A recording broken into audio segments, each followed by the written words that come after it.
আসসালামু আলাইকুম সবাইকে। আমি সৌদি আরবের রিয়াদ শহর থেকে বলছি। আমার নাম হচ্ছে রানা হুসাইন এবং আজকে আমার সবচেয়ে বড় পরিচয় হচ্ছে আমি একজন প্রবাসী।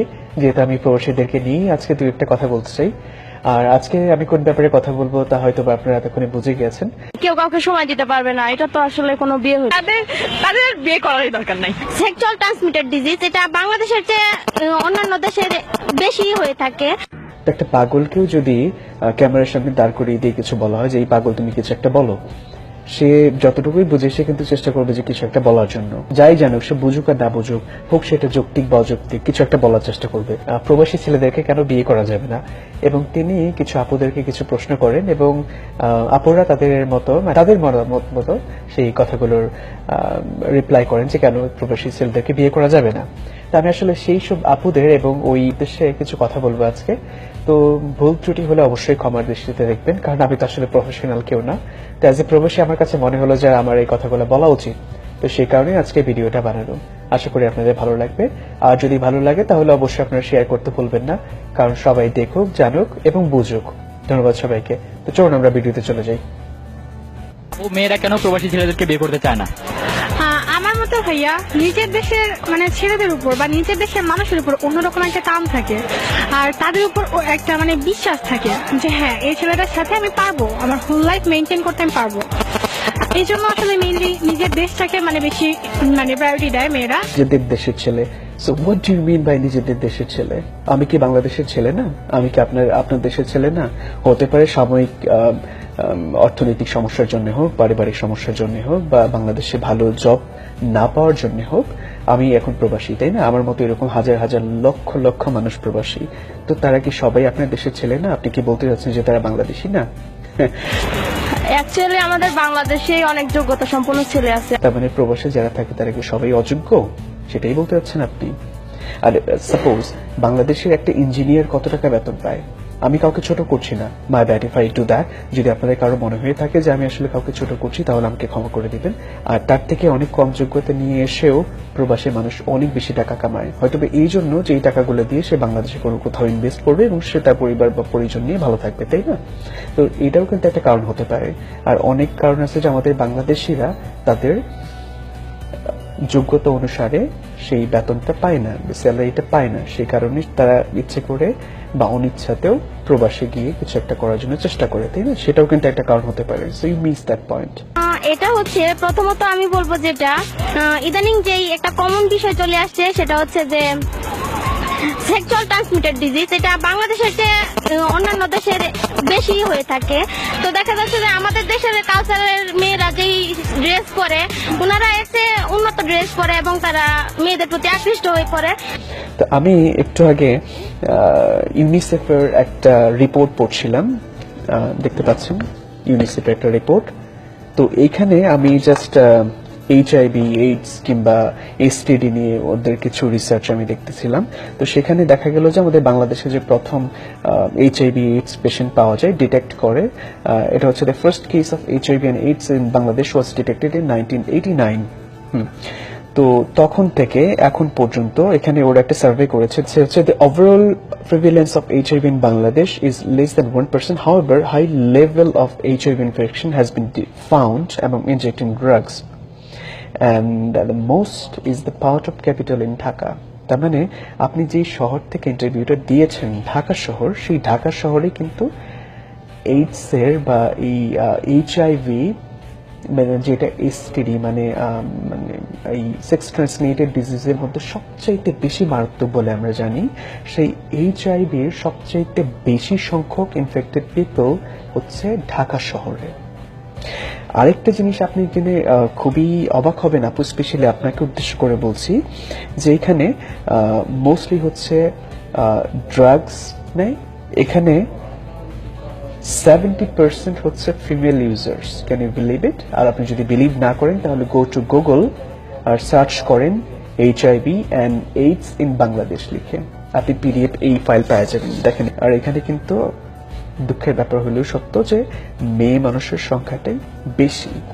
তো ঠিক আছে, তো উনি সেখানে আরেকটা লেম এক্সকিউজ দেখাইছে, সেটা হচ্ছে যে বিদেশে যারা পোশাক পরে ড্রেস আপের কারণে ছেলেরা তাদের প্রতি বেশি আকৃষ্ট হয় এবং সে কারণেই এই এসটিডিতে বেশি আক্রান্ত হয়। তাহলে এখানে যদি আমি একটা জিনিস প্রশ্ন করে দেখি যে আমাদের বাংলাদেশে যখন রেপ কেস হয় তখন যখন কিছু জনতা সেটা বলে যে আপনাদের পোশাক আশাকের কারণে আপনারা রেপ হন বা এটা হচ্ছে একটা কারণ হতে পারে, তাই না? তো সেই ক্ষেত্রে কিছু ফেমিনিস্ট তারা জোর গলায় বলে যে না, আসলে পোশাক আশাকের জন্য রেপ হয় না, এটা হচ্ছে নিতান্তই তাদের মনের ব্যাপার। তাহলে এইটাই যদি আপনাদের মেয়েদের ফেমিনিজম বা ফেমিনিস্ট যারা তাদের বক্তব্য হয়ে থাকে যে পোশাকের জন্য ওই রেপ দায়ী না, এই ক্ষেত্রে দায়ী হচ্ছে মানুষের মন মানসিকতা, তাহলে আপনি একটা মেয়ে হয়ে কিভাবে বলতে পারেন যে ড্রেস আপের কারণে ছেলেরা এইসবের কারণে বেশি আকৃষ্ট হবে? এটা কি ভুল হয়ে গেল না? আর তারপরেও মানে বিদেশে যখন ওয়াইফ থাকবে দেশে আর হাজবেন্ড থাকবে বিদেশে, আসলে এটা তো ঠিক হয় না। মানে কেউ কাউকে সময় দিতে পারবে না, এটা তো আসলে কোনো বিয়ে হইলো না, কেমন একটা ব্যাপার হলো এই জন্য। তো এখানে যার প্রবাসী, এখানে তো আমাদের বাড়ি ঘর নাই, তাই না? এখানে তো আমরা সারা জীবন থাকতে আসি নাই, একটা সার্টেন টাইমের জন্য এসেছি। আমরা এখান থেকে কিছু টাকা পয়সা যদি আর্ন করে সেভ করে সেই টাকা নিয়ে যদি বাংলাদেশে ভালো কোনো কিছু করতে পারি সেটা নিয়ে, তাই না? তো এখানে কিন্তু আমরা এখানে সারা জীবনের জন্য থাকতে আসি নাই। এই যে চোখের আড়াল মানেই মনের আড়াল, আর ভালোবাসা কাছে থাকলে ভালোবাসাটাও বেশি থাকে, আর এই জন্য মেয়েরা চাই না তাদের হাজবেন্ড বাইরে যায় থাকুক, এটা আমার মনে হয়। আপু বলেছেন যে চোখের আড়াল হলে নাকি মনের আড়াল রয়ে যায়, তাই না? কাছে থাকলে ভালোবাসা বেশি থাকে। তো এই ব্যাপারটা কিন্তু একেবারেই অযৌক্তিক, এই কারণে যে আমি নিজেও কিন্তু বিবাহিত। একটা কাপল যখন একসাথে থাকে তখন কিন্তু তাদের মধ্যে অনেকটা ইন্টারেস্ট কমে যায়। যেরকম আমি বাংলাদেশে যাই 2-3 মাস পর পর বা কখনো 6 মাস পর পর, যদি বেশি হয় তো বছরে 3-4 বার আমার বাংলাদেশে যাওয়া হয়। তো আমি যখন বাংলাদেশে যাই তখন আমার কাছে এরকম মনে হয় যে আমি মনে হয় সদ্য বিবাহিত, এরকম মনে হয় আমার। কিন্তু মানে তখন আমি জানি না যে আমি যখন মানে একটু লং টাইমের জন্য যাই তখন কিন্তু দেখা যাচ্ছে যে ছোট্ট একটা ঘটনা, যে আমি যদি বলি যে আমাকে এক গ্লাস পানি দাও, আমার ওয়াইফকে যদি আমি বলি যে আমাকে এক গ্লাস পানি দাও, তো তাহলে সেটা আমি যখন বাংলাদেশ এখান থেকে যাওয়ার পরে মানে ফার্স্ট উইকের মধ্যে আমি যেটা বলি সেটার মধ্যে কিন্তু অন্যরকম একটা রোমান্টিক ভাব থাকে, মানে একটা সুইট করে ডেকে যে আমাকে এক গ্লাস পানি দাও। সেটা যখন আমি 1 মাস পরে বলি তখন কিন্তু এরকম থাকে না, এই আমাকে এক গ্লাস পানি দাও। তো এটা কেন হয় জানেন? একজন মানুষকে যখন আপনি সবসময় দেখবেন তখন কিন্তু আপনার ভিতরে সেই ইন্টারেস্টেড থাকে না। তো সেই ক্ষেত্রে আমার মনে হয় যে প্রবাসী তারাই কিন্তু একটু বেশি রোমান্টিক হয়, তারাই কিন্তু তাদের ওয়াইফ কিংবা তাদের পার্টনারকে একটু বেশি অন্যরকম দৃষ্টিতে দেখে। তো সেই ক্ষেত্রে কিন্তু আমার মনে হয় যে চোখের আড়াল হলে মনের আড়াল হলে ঠিক হয়, ঠিক আছে, কিন্তু যারা সত্যিকারে একজন আরেকজনকে ভালোবাসে তারা কিন্তু কখনো এই টপিকটাকে মানবে না। আর সেকেন্ডলি আরেকটা ব্যাপার হচ্ছে যে যারা প্রবাসী তারাই কিন্তু তাদের পার্টনারকে বেশি ভালোবাসে। হতে পারে সেখানে 1-2% নাও ভালোবাসতে পারে, হতে পারে 1-2% পরকীয়া করতে পারে, হাতের 5টা আঙ্গুল কিন্তু সমান হয় না। So you have to think about it.